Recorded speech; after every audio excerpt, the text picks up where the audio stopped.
뉴욕 증시가 상승세로 마무리가 됐습니다. 기술주들이 강하게 반등하면서 나스닥 지수를 끌어올렸는데요.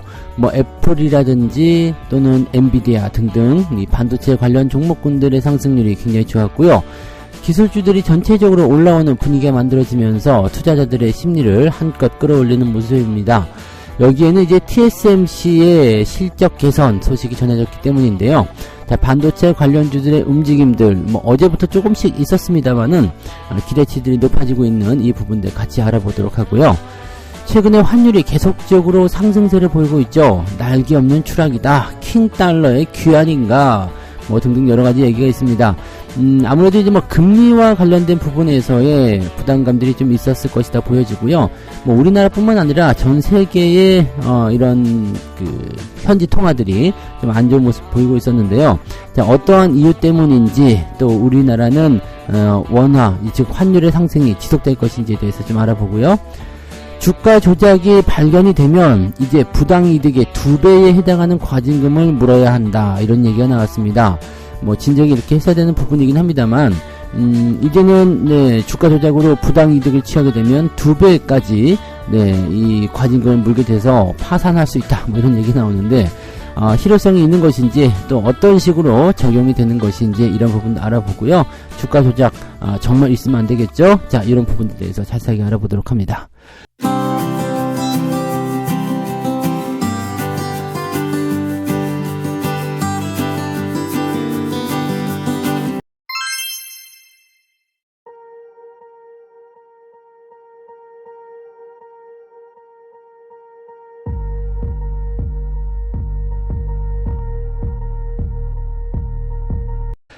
네, 반갑습니다. 자, 오늘은 1월 19일 금요일입니다. 사실 주말장이기도 하고 또 미국 시장의 만기일이기도 합니다. 미국 시장 만기일은 우리한테 별로 중요하진 않습니다만, 아무튼 미국이 또 변동성을 보일 수 있는 그런 날이기 때문에 어제 주가가 올라온 부분들이 오늘 또 미국 만기일에 어떠한 영향을 주는지 이런 것도 좀 예의주시할 필요는 있겠습니다. 자, 어찌되건 간에 미국 시장이 잘 올라서 끝났기 때문에 기분은 좋은 편입니다. 다우지수가 플러스 0.5% 상승했고요. 나스닥은 플러스 1.35% 상승했습니다. 여기서 보여지듯이 일단은 분위기는 굉장히 좋아졌습니다. 다우지수와 나스닥이 동시에 올랐다는 것은 경기도 좋고 또 기술주들의 움직임도 좋았다, 이렇게 볼 수가 있죠. 다우지수 같은 경우는 장 초반에 그다지 썩 좋지 못했어요. 마이너스 출발했죠. 그리고 기술주 나스닥 같은 경우는 플러스 출발을 했습니다. 나스닥은 강한 흐름이 유지가 되면서 지속적으로 그냥 올려줬고요. 아침 시작점도 강하게 출발했지만 종가는 더 강하게 마무리됐다. 다우지수는 마이너스에서 플러스로 또 강하게 뛰어올랐다, 이렇게 보여주면 되겠습니다. 13시 이후에 주가가 상승하는 모습을 보여줬기 때문에 오후에 뒷심을 많이 발휘했다라고 판단할 수 있겠고요. 이 부분에는 기술주들의 강력한 한방이 준비가 되었다라고 볼 수가 있겠죠. 아마도 이제 TSMC의 실적, 이런 부분들이 가장 크게 작용했을 것 같은데요. 내용을 보도록 합니다. 애플의 주가가 개장 초부터 2% 이상 올라가면서 기술주에 대한 투자 심리가 개선되었다라고 되어 있습니다. 그동안 애플에 대해서 계속 투자 의견을 낮추는 그런 형태의 움직임이었는데 지금은 이제 뱅크 오브 아메리카가 애플에 대한 투자 의견을 중립에서 매수로 상향 조정을 했습니다. 그렇게 되면서 애플의 주가가 3% 정도 올라왔다. 아이폰을 이제 업그레이드 하게 되고, 만약에 얘네들도 AI를 탑재를 하게 된다면은 결국에는 아이폰 수요도 다시 늘어날 것이다, 라는 식으로 얘기가 되는 거겠죠. 그렇기 때문에 결과적으로 이제 아이폰도 더 좋아진다. 지금은 잘 안 팔리는 거지만 향후에 나올 건 잘 팔리지 않겠느냐, 이런 식의 얘기였던 것 같아요. 그래서 목표 주가가 이제 더 높아져야 될 것이다, 얘기가 나오면서 주가가 상승했다. 애플, 아이폰, 아이폰도 좋아하시는 분들이 많이 있고, 또 전 세계적으로 작년 같은 경우는 아이폰의 판매량이 갤럭시보다 더 많았습니다. 그래서 12년인가 13년 만에 삼성이 이제 세계시장 점유율 1등에서 2등으로 밀려나는 수모를 겪었죠. 자, AI폰이 등장했기 때문에 또다시 애플이 긴장을 해야 한다, 이런 있는 부분이 있습니다만, 뭐 어쨌건 네, 아이폰의 수요가 감소하고 있다는 것은 부담스러운 내용이지만 향후에 다시 또 다른 업그레이드로 또 수요의 어떤 증가를 예상할 수 있다, 뭐 이렇게 되어 있는 부분이겠죠. 근데 갤럭시가 일단 선점하고 들어간 것은 참 잘한 것 같아요. 자, 여기다가 대만의 TSMC 실적이 예상치를 웃돌았다. 얘네들은 파운드리 업체잖아요. 즉 쉽게 얘기하면 야, 반도체 좀 만들어줄래 라고 하는 게 TSMC인데, 얘네들이 실적이 증가했다는 것은 그만큼 네, 의뢰가 많았다는 것을 생각할 수가 있겠죠. 즉 반도체를 만드는 기업들이 많아졌다라고 생각하시면 되는 거라서 TSMC의 실적이 증가했다는 것은 반도체주 전체에 걸친 호재로 작용할 수가 있겠습니다. 그에 따라서 AMD와 엔비디아 주가도 각각 1%, 2%대랑 상승했습니다. 반도체 ETF 같은 경우는 3% 이상 올랐다. 뭐 이거는 네, 장이 좋건 안 좋건 요즘에 반도체주들은 계속해서 올라갔었죠. 우리나라만 많이 내렸었어요. 그래서 우리나라 기업들 같은 경우 뭐 하이닉스든 삼성전자든 이 투매 양상에서 영향을 받았었지만 바로 치고 올라가는 모습도. 그 다음에 우리가 한 가지 더 주목할 거, 주가가 많이 내렸지만 반도체 종목이나 소부장 관련주들은 크게 내리지도 않았습니다. 그리고 반등이 나올 때 바로 반응하는 모습이 있었기 때문에 여기에 대한 기대감이 좀 있을 수 있겠죠. 네, 자, 경제지표도 좋게 나왔죠. 미국의 주간 실업수당 청구 건수가 2022년 9월 이후로 최저치로 떨어졌다. 자, 신규 실업 수당 청구 건수가요 16,000명 감소한 18만 7천명, 18만 7천명이요. 즉 실업자가 그만큼 줄어들었다는 얘기입니다. 고용이 아주 활발하다는 이야기죠. 이렇게 되면은요 경기가 너무 좋다, 즉 고용지표가 너무 좋아질 수밖에 없다, 이렇게 볼 수밖에 없습니다. 기업들이 열심히 사람들을 채용하고 있다는 얘기가 되는 거고요. 그런 부분이 나타나게 된다라면 경기 호전에 대한 기대감이 나타날 수밖에 없겠죠. 그래서 경기가 좋은데 뭐 하려고 금리를 내려야 되겠냐, 우리는 금리를 높인 상태로 계속 하겠다, 금리가 높은데도 불구하고 얘네들 투자 잘하지 않느냐, 뭐 이런 식으로 얘기가 될 수가 있다는 얘기입니다. 그래서 국채금리가 또 조금 올라가는 모습이 나타났죠. 그래서 이런 것들은 역시 부담감을 좀 줄 수가 있습니다. 그래서 장 초반에 약간 부담감을 좀 줬었던 모습이지만 결과적으로는 네, 경기도 좋아지고 그 다음에 기술주들의 반등도 이어지고 뭐 다 좋아지면 되죠. 그 다음에 금리도 어차피 인하를 할 거고 뭐 이런 것들이 시장의 지배적인 요소가 될 수 있다 보시면 되겠죠. 그러니까 나쁜 게 사실은 없다. 네, 다 좋다. 네, 다 좋다. 이렇게 얘기가 나올 수 있겠습니다. 자, 뉴욕 증시 전문가들은 이걸 두고 뭐라고 했을까요? 뉴욕 증시 전문가들의 이야기를 들어보면 기술주에 대한 낙관론이 살아나면서 주가가 반등을 했다. 그 다음에 연준의 금리 인하 기대가 과도할 수 있다는 전망은 계속 이어지고 있다, 이렇게 되어 있죠. 어쨌든 반도체, 그 다음에 인공지능 AI에 대한 긍정적인 기대감, 이런 것들이 주가를 끌어올리는데 중요한 역할을 했다라고 되어 있고요. 여기다가 이제 이 실업 그 청구 건수, 요 부분이 이제 조금 강하게 나타났기 때문에 부담감을 주고 있다라고 되어 있지만, 실제적으로 이제 이 실업지표가 일주일치 발표된 거 가지고 연준의 뭐 어떤 그 통화정책에 영향을 크게 주지는 않습니다. 다음 주도 나올 거 아니에요. 그리고 그 다음 주도 나올 거고, 다음 달이 되면은 뭐가 나와요? 실업률이 나오죠. 그러니까 여러 가지 부분들이 있기 때문에 실질적으로는 그렇지 않습니다. 근데, 사실 이제 주간 실업수당 청구 건수가 이렇게 줄어들고 있다는 거, 역대 최저치를 기록했다, 뭐 이런 식의 얘기가 나온다는 것은 결과적으로는 실업률이 그만큼 또 떨어질 수 있다는 얘기가 되는 거죠. 그러면 금리를 인하하는 그 시기가, 금리는 인하하겠지만 금리 인하 시기가 뒤로 미뤄질 수 있다. 지금은 금리를 왜 인하해야 되는지는 아시죠? 금리가 너무 높아요. 지금 최고치 2007년도 시점, 그때 경기가 한창 좋았을 때요, 주가가 고점을 찍었을 때, 리먼 사태가 일어나기 바로 전에, 그때 금리보다도 높죠? 그때 금리하고 비슷하죠? 그때도 금리가 5%대였으니까요. 비슷합니다. 그러니까 지금이 뭐 그런 정도의 경기 호황기냐? 그거 아니지 않느냐. 인플레이션 때문에 니들이 금리를 많이 올린 거지만 인플레이션 점점 떨어지고 있다, 이렇게 되는 겁니다. 그래서 사실 이제 금리가 이렇게까지 높아지는 그 부분들이 사실은 조금 비정상적이었다라고 얘기하는 거죠. 그래서 금리를 더 이상 올리지는 못할 거고 금리를 낮추는 것이 맞다. 다만 그 시기를 놓고서 이야기하고 있는 모습이겠죠. 네. 그래서 어쨌든 기술 관련주들의 움직임이 굉장히 강한 흐름들을 보여주고 있다는 것이 중요한 포인트고요. 금리 인하에 대한 가능성은 어제와 조금 변화가 있었나요? 뭐 크게 다르지 않은 것 같아요. 3월에 금리 인하 가능성은 57% 나와 있습니다. 며칠 전에 비하면은 많이 낮아진 수치죠. 며칠 전만 하더라도 80%가 넘었는데요. 지금은 3월에 금리 인하할 가능성은 57%대로 낮춰 잡고 있다. 그러니까 잘 모르겠다 이렇게 나오는 거죠. 50%대면 할 수도 있고 안 할 수도 있고 잘 모르겠슈 이렇게 되는 거잖아요. 그러니까 그런 부분들이고요. 5월 달에 하게 될 가능성은 상당히 높겠죠. 3월에 안 하면 일단 5월 달에는 거의 90% 이상의 확률로 금리 인하를 할 것이다 볼 수 있기 때문에요. 금리 인하가 되냐 안 되냐가 중요한 게 아니라 언제 하느냐 이 부분이 중요한 거다. 금리 인하는 꼭 하는 거예요. 그래서 그 부분 생각하시면 되죠.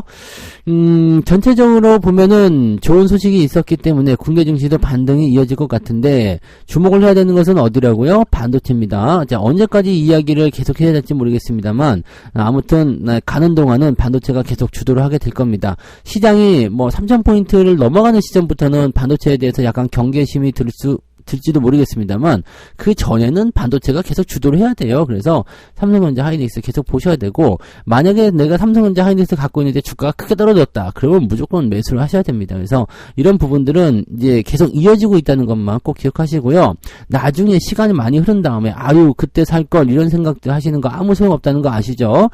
기회가 있을 때 많이 해주시고 또 얘네들도 단기적 파동이 있기 때문에 지난 연말처럼 이렇게 주가가 올라갔을 때는 매수하는 거 아니에요. 주가가 어제 그저께처럼 떨어졌을 때 그럴 때 사주시면 거의 주워먹는 그런 케이스가 될 수 있습니다. 그래서 그런 부분들 잘 체크하시면 좋겠어요. 자, 두 번째 이야기 넘어갑니다. 환율이 계속해서 올라가고 있다. 뭐 수출 기업들에게는 또 좋은 소식이 될 수도 있겠습니다만 환율이 계속 올라가면 아무래도 부담됩니다. 원재료 가격의 인상이라든지 등등 여러 가지 부분들, 그 다음에 킹달러 이런 얘기 나오잖아요. 그렇게 얘기 나오다 보면 아무래도 부담이 될 수밖에 없는 것이죠. 그래서 환율이 또 올라가면 외국인들 그 매수도 조금 주춤할 수밖에 없어요. 지금은 이제 단기적으로 많이 올랐기 때문에 또 약간의 어떤 주춤거리거나 좀 환율이 떨어지는 형태의 모습이 나타날 수 있겠습니다만 일단 그런 부분들도 같이 생각해야 된다는 것을 참고하셔야 되는 거고요. 어쨌든 달러와 대비 이번 달 들어서 무려 4.2%가량 원화 가치가 떨어졌다. 즉 환율이 그만큼 올랐다는 얘기예요. 자, 그 다음에 다른 나라 통화도 비슷해요. 엔화가 지금 마이너스 4.6% 정도 가치가 떨어졌다. 그러니까 실제로 보면은 우리나라 원화보다 엔화가 더 거시기 하죠. 그러니까 이런 부분들이 좀 있었고요. 엔저 현상도 이제는 끝나는 거 아닌가 싶긴 합니다만은 어쨌건 아직까지는 그래도 우리랑 비슷하게 움직이고 있기 때문에 우리나라 입장에서 봐서는 엔화가 아직은 가치가 좀 있는 것 같아요. 그 매력도가 있는 것 같아 보이고요. 자, 어쨌건 그런 부분들이고 미국의 조기 금리 인하 기대감이 사그라지면서 뭐가 되고 있어요? 달러 인덱스가 올라가기 시작했다라는 것이 되겠죠. 일단 뭐 이런 식으로 보시면 되는 것 같아요. 그리고 뭐 지금 보면은 뭐 달러 인덱스가 지금 2% 정도 떨어졌다라고 되어는 있습니다. 근데 이것보다도 원화 가치가 더 많이 떨어졌다라는 것이 이제 중요한 포인트가 되겠죠. 자, 그 다음에는 이제 호주 달러, 그리고 남아프리카 공화국, 그 다음에 뉴질랜드 달러, 트르키예 리라화 뭐 등등등 해가지고요. 뭐 다른 나라의 이런 통화들도 다 같이 가치가 떨어졌다. 이 가치가 떨어졌다라고 해가지고 환율이 떨어진 거야 하시는 게 아닙니다. 가치가 떨어진다라는 것은 무엇이다? 뭐예요? 환율이 올라간다는 얘기입니다. 그래서 우리나라 환율이 계속 올라가 있는 부분들이고요. 이렇게 우리나라뿐만 아니라 주요국의 대부분의 통화가 가치가 떨어졌다라는 것이 중요한 부분들이고 금리 인하를 하게 되면 일단은 달러가 많이 풀리게 되잖아요. 그래서 이 유동성 공급 효과가 있기 때문에 이 다른 그 달러와 기준이 되는 다른 국가들의 통화가 가치가 상승하는 경우가 생기는데 지금은 금리 인하가 뒤로 밀어나게 되니까 달러가 이제 아직 숨통을 조인다 해가지고요.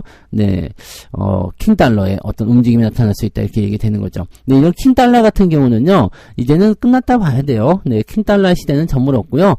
금리 인하의 시점이 언제냐에 대한 문제일 것이지, 한다 안 한다? 한다. 금리 인하는 무조건 한다. 그러면은 킹달러는 계속 진속이 될 수가 없습니다. 그래서 환율 같은 경우는 계속해서 올라간다기보다는 일정 구간까지 오르고 내리고를 반복하겠죠. 경기가 조금 조금 불안하거나 그러면은 환율이 좀 올랐다가 다시 내려갔다가 뭐 이런 식으로 형태를 보이게 된다 이렇게 생각하시면 됩니다. 네.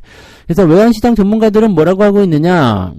현재 원화 약세를 키우는 요인들은 단기간에 해소되기 어려워 보인다. 그래서 환율이 추가적인 상승도 보일 수 있다. 이렇게 얘기를 하고 있는데 일단은 뭐 상단 라인을 1분기 환율 상단을 1340원에서 1360원까지 상향 조정한다. 뭐 그럴 수밖에 없지. 이미 1330원 넘어갔는데 뭐 이거 목표가를 증권사에서 상향 조정하는 것과 똑같은 거 아닙니까? 1000원으로 목표가 잡았는데 1100원 됐어. 그러면 목표 가격을 1200원을 상향 조정한다. 이렇게 나오는 거니까. 네. 자, 아무튼 뭐 그런 시기고요. 1분기 중에서 환율은 1300원대 위아래로 등락을 하게 될 것이다 라고 얘기가 나와 있고요. 네, 금리 인하에 대한 시기가 조금 더 구체적으로 보여지게 되면은 변화가 좀 생길 것이다 이렇게 보시면 될 것 같습니다. 근데 뭐 글쎄요. 지금 현재 시점에서는 환율이 요 정도 시점이면은 단기적 고점에 오지 않았을까라는 생각도 좀 해봐요. 네. 하이투자증권연구원은 환율이 1350원을 넘어설 가능성은 낮아 보이지만 동시에 단기적으로 환율이 추세적인 하락세로 전환하기도 힘들다. 즉 올라가기도 어렵지만 내려가기도 어렵다. 그러니까 1300원대 이상에서 1350원을 고점으로 하는 변동성을 보일 것 같다. 여기서 약간의 횡보할 것 같다. 이런 식의 느낌 들이겠죠. 1200원대가 떨어지는 것은 이제 조금 어려워 보이고요. 1300 한 20원, 30원 그런 정도대에서 왔다 갔다 하지 않을까 생각하는데 이거는 이제 상황에 따라 달라져요. 증시 상황이 만약에 좋아진다거나 외국인 매수가 강하게 들어온다거나 이렇게 된다면 환율은 또다시 아래로 떨어질 수가 있겠죠. 그래서 그런 부분들은 이제 변수가 있기 때문에 일단은 좀 지켜봐야 되는 부분들이지만 일단은 1300원대를 넘긴 시점에서 움직임이 나올 것이다 라는 전망이 거의 대부분이다. 이렇게 판단하시면 되겠고요. 거기에 맞는 부분들 보시면 되겠죠. 자, 아무튼 환율이 더 이상 높아지진 않을 것이다. 킹달러가 옛날처럼 그렇게 극성을 부리진 않을 것이다. 이런 쪽으로 생각을 해주시면 되겠습니다. 그래서 크게 문제는 없어 보이고요. 환율이 올라간 부분들은 수출주에겐 긍정적이기 때문에 반도체나 자동차 뭐 이런 기업들에게는 또 나쁘지는 않은 소식 같아 이렇게 판단하실 수는 있겠죠. 자, 세 번째 이야기 넘어갑니다. 오늘부터 주가 조작을 하게 되면 과징금이 커진다는 얘기인데 부당 이득의 무려 2배까지도 과징금을 부과할 수 있다라고 되어 있습니다. 다만 검찰 수사 결과를 통보한 후에 부과한다 이렇게 되어 있는데 무슨 얘기냐면 내가 주가 조작을 저질러가지고 철컹철컹해서 끌려갔어요. 그래갖고 검찰에서 조사를 받아가지고 네가 주가 조작을 했구나, 네가 100억이나 해먹었구나 이렇게 결과가 딱 나와서 너는 유죄야 이렇게 되면 이것을 보고서 네가 100억 원 해먹었으니까 200억 원 내놔 이런 식으로 된다는 얘기가 되는 거죠. 그러니까 이렇게 되면은 이제는 주가 조작하다가 잘못 걸리면은 그냥 골로 가는 상황이 벌어질 수 있겠죠. 자, 금융위원회가 뭐라고 했느냐? 불공정 거래에 대한 과징금을 도입했다. 그리고 부당 이득 산정 방식의 법제화를 시켰다. 그 다음에 자진신고자 감면제도의 도입, 이 세 가지를 했다고 하는데, 일단 과징금 도입을 하고 부당 이득에 대해서 더 많은 벌금을 물게 하는 것은 좋은 소식인데, 이건 뭐야? 자진신고자 감면제도? 이거는 뒤에서 얘기할게요. 약간 신기한 게 하나 있어요. 자, 어쨌든 주가 조작 등 3대 불공정 거래에 대해서 과징금이 부과가 된다라고 되어 있습니다. 그래서 부정 행위를 통해서 얻은 이득의 최대 2배까지 과징금을 부과할 수 있고 부당 이득이 없거나 산정이 조금 어렵다라고 되어 있는 경우에는 최대 40억 원까지 부담을 해야 된다고 되어 있습니다. 최대 40억 원이니까 40억 원을 넘지 않는다는 얘기가 되는 거예요. 근데 산정이 곤란하다라는 식으로 갈 수도 있겠고, 글쎄요. 과연 잘 매길 수 있을라나 한번 지켜봐야 되겠죠. 자, 근데 웃기는 것 중에 하나가 무엇이냐? 이 자수하는 거예요. 자수. 그러니까 자진신고자, 이게 자수잖아요. 자진신고자 감면제도의 도입 이건데 주가 조작 행위를 자진 신고, 자수를 하게 되면 형벌과 과징금을 감면받는다라고 되어 있습니다. 다른 사람의 죄에 대해서 진술을 증언하는 경우에도 감면을 해준다라고 되어 있죠. 자, 수사에 성실하게 협조하면 과징금을 50에서 100% 정도 감면할 수 있도록 했다. 100% 감면은 이거는 좀 아닌 것 같다 싶은 생각이 있는데, 절반을 깎아준다. 뭐 그러면 네가 뭐 100억 원 부당이득 취했으니까 200억 원 내놔. 그게 아니라 50% 깎아서 네가 100억 원 얻어먹은 것만 내가 해줄게. 이렇게 하는 거 정도는 그래도 네, 이해할 수 있어요. 왜냐면 네, 이놈을 통해 가지고 다른 놈도 잡아들인다거나 아니면은 이런 주가 조작의 어떤 정황 이런 것들을 자세하게 파악해서 이제 예방을 할 수 있는 부분이 될 수 있다. 이렇게 된다면 뭐 그래 정상 참작할 수 있어. 근데 100% 감면하게 해줄게. 그럼 뭐 부당이익 취한 거 그냥 놔두겠다는 이야기인가? 네, 이런 생각이 들 수도 있죠. 네가 부당이익 100억 취했지만 감면을 100% 해줄게. 이렇게 되면 뭐야? 나 100억 원 먹고 꺼져. 이런 얘기나 마찬가지잖아요. 나 이거는 조금 이상한 것 같더라고요. 그래서 혹시 모를 상황에 대해서 네, 이렇게 100%라는 항목을 넣어놓은 것인가 싶은 생각도 좀 있고요. 네, 아무튼 뭐 그렇습니다. 다만 이제 네, 이렇게 한 번 하고 나서 두 번째 반복하는 거죠. 반복을 하게 되면 이것은 인정하지 않겠다라고 되어 있습니다. 그러니까 일정 기간 반복적으로 네, 불공정 거래 행위를 하게 되면 감면을 인정하지 않는다. 그 다음에 타인에게 주가 조작을 강요했다거나 이렇게 되는 건데, 그러니까 이거를 종합해서 보면은 야, 자수하면은 최대 100%까지 벌금을 없애도록 해줄게 라고 해놓고, 그 다음에 두 번째는 안 돼 라고 해놓은 상황이니까 이건 뭐야? 첫 번째는 봐주겠다는 얘기잖아요. 처음에는 봐주겠다. 이거 다시 얘기하면 처음에 한 번만 해먹고 끝내. 뭐 이런 식으로 우리가 좀 왜곡해서 생각할 수 있다는 얘기죠. 물론 이제 벌금은 따로 나오겠죠.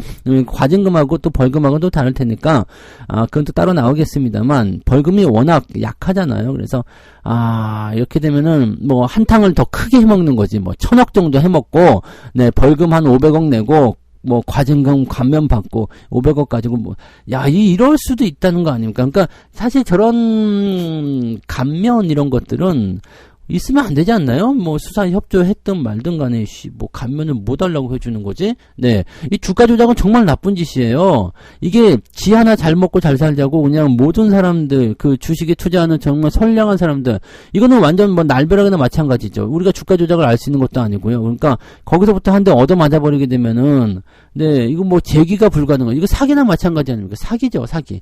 사기는 진짜 엄벌에 취해야 돼요. 사기를 하는 놈들은 아주 이거는 진짜 막 그냥 뭐라고 해야 될까요? 남의 인생을 파탄내는 거기 때문에 진짜 이런 거 하면 안 되죠. 사기꾼들은 다 묶어가지고요. 저기 어디 불지옥에다 갖다 집어넣어 버려야 되는데 아무튼 뭐 그런 거라고 보시면 되겠습니다. 그래서 뭐 굉장히 엄벌에 취할 것 같은 그런 내용이라고 하긴 했어요. 지금 뭐 법제화 시키고 한 모습 보니까 뭐 과거와는 좀 다른 듯한 느낌은 좀 있는데 글쎄요. 뭐 일단은 네, 좀 시행이 되는 여부를 두고 봐야 되겠죠. 그리고 그렇다고 해서 뭐 이렇게 그 주가 조작에 대한 부분들이 진짜로 그렇게 되는지도 잘 모르겠고요. 외국 놈들이 주가 조작했을 때는 그냥 네, 벌금만 물리고 또 그냥 외국으로 보내버리고 뭐 이렇게 뭐 하여튼 네, 주가 조작은 하는 놈이 나쁜 거긴 합니다만 정말로 이제 무섭게 좀 이걸 더 강력한 네, 이것도 조금 약한 것 같아요. 더 세게 해가지고 완전히 파산을 시켜버려야지 정신을 차리고 이건 주가 조작하다 걸리면 진짜 인생 나락가는구나. 절대 하지 말아야지. 이런 생각까지 되게 해줘야 될 것 같긴 합니다. 어쨌든 뭔가 좀 바뀌고 있다는 것은 저는 좋아 보인다고 생각은 합니다. 그래서 주가 조작 사태 이런 것들만 제발 좀 없었으면 좋겠어요. 네. 자, 이렇게 해서 오늘 세 가지 이야기 전달해 드렸습니다. 기술주의 반등을 통해서 나스닥이 올랐고요. 우리에게도 긍정적인 효과를 줄 것이다. 자, 반도체 쪽의 움직임들 계속적으로 봐야 된다는 거 말씀드렸죠. 자, 원화, 즉 환율의 상승 포인트가 계속 일어나고 있는데 우리가 우려하는 것만큼 킹 달러의 귀환 이런 건 아닐 것 같고요. 일시적인 부분일 것이다. 다만 일시적인 부분이라고 하더라도 일정 구간, 즉 1,300원대 이상에서 당분간은 움직일 것이다 라는 전망을 좀 해봐야 될 것 같고요. 환율 상승에 대한 부분들은 수출 기업들에게는 좋은 소식이 될 수 있겠지만 외국인 투자가 좀 제한될 수 있다는 부분이 있기 때문에 적당 수준으로 귀화되는 것은 꼭 필요한 부분일 것 같다 생각됩니다. 오늘은 환율이 좀 떨어질 수 있을까요? 네, 그 부분들 같이 체크해 보시고요. 자, 주가 조작 시에는 부당이득의 2배에 해당하는 과징금을 매길 수 있다. 근데 이것도 최고치고요. 뭐 처음이라서 감면당한다 이렇게 되면은 또 피곤할 수가 있겠죠. 네, 아무튼 네 그런 형태로 되어 있긴 있는데 뭐 그래도 뭔가가 좀 바뀌고 있다. 뭔가 좀 하고 있는 것 같다. 일하는 것 같다 생각되니까 그래도 그나마 용서가 좀 되네요. 그래서 이런 부분들을 통해서 주가 조작이 좀 없어졌으면 하는 바람입니다. 네, 주가 조작자들 혹시라도 시황 듣고 있으면 조심해. 네. 자, 책 한 곡지 읽고 마무리합니다. 241페이지요. 네. 주식 투자를 처음 하면서 대충 하려고 하면 안 된다. 항상 신중하게 검토를 하고 제대로 된 준비를 갖춰서 투자하기 바란다. 초보를 벗어났다고 하여 방심하는 순간 가장 사고 위험이 높다. 물론 초보가 아니라고 해도 정석 투자는 필수가 될 것이다. 네, 가끔씩 그런 분들이 있죠. 네, 내가 수익이 잘 났어. 그러면서 네, 나만 따라와. 그러면서 막 하다가 아주 그냥 박살나는 경우가 있는데 주식 투자는 언제나 겸손해야 돼요. 네. 뭐 저는 이제 가끔씩 하면 이제 목에 기부스하고 그렇긴 합니다만은 그거는 확정 수익을 만들었을 때 이야기고 네 그리고 내가 뭐 새로 사는 거에 대해서 그렇게 네 이렇게 콧대 높여서 이렇게 하는 게 없잖아요. 그러니까 확정 수익이 만들어졌을 때나 좀 이제 잘난 척 하시고요. 네 주식을 매매하거나 이럴 때는 항상 신중하게 아시죠? 처음 그 느낌처럼 그렇게 딱 네 매매를 하셨으면 좋겠습니다. 그래서 너무 네 또 한쪽에만 심취하지 마시고 골고루 넓게 멀리 보는 투자를 하시기 바랍니다. 자 오늘 불금이라서 변동성 좀 있을 수 있어요. 그래서 반등 치고 올라가는 건 무조건 따라가지 마시고요. 항상 신중하게 아시죠? 네 무조건이야 막 이렇게 하시는 거 없어요. 그러니까 천천히 대응하시고 좋은 결과들 만드시기 바랍니다. 전체적으로 분위기가 좋기 때문에 그래도 네 괜찮은 진짜 불금이 되지 않을까 생각합니다. 좋은 결과 기다리면서 오늘도 출발해 보자고요. 저는 장중시장 때 올게요. 고맙습니다. 본 방송에서 제공되는 모든 정보는 투자 판단의 참고 자료이며 투자의 최종 책임은 본 방송을 이용하는 본인에게 있습니다.